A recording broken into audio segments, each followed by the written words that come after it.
Today, let's go over a medium premium linked list question. This one I solved again about half a year ago, so it's good to go over old questions. I find this one pretty intuitive, and I'm going to show you my way of doing it. So let's get started. So it's called sort a linked list that's already sorted using absolute values. So you're given the head of a singly linked list, which is usually looks like an array, but it's actually a list node object of this class that has two attributes, value and next. I don't think that's made clear enough, but that's important because when you start coding it up, people have all sorts of questions as to why you're doing it this way and that way, but it's good to read the class definition. So you're given this head of a linked list, and it's already sorted in increasing order for you by using the absolute values of its nodes.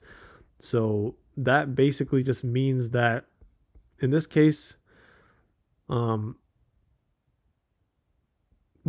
absolute value in this case, I don't know why this -10 is in front of this, but they just want you to sort it normally as you would sort things from least to greatest. And you want to just return that using the actual values of the nodes. So if you just look at the pictures, you'll find this is really simple because all you have to do is just sort the linked list and then return that. So why don't we just do that? So my way of doing it is, again, as you've seen in all my videos, just to create an array, get all the values of the array of the linked list. So get the value, point to the next node. So from 0 to 2, 2 to -5, create this pointer. That's what the next node does. And then let's print our list that we created. So cool. Now that you see this, what do we have to do next is just to sort it. So tmv.sort. Let's print it again. So now let's turn this back into a linked list. It's really simple, right? So to do that, do dummy equals list node, because this is a list node class that we're going to return as an instance with different node values that we're going to have compared to the input. Let's create a current node to point to the dummy, because this is going to be the node that actually moves and creates the links. And then let's iterate over our list that we created, array, list, and let's point the next node to a list node object of the current integer inside of the array that we have.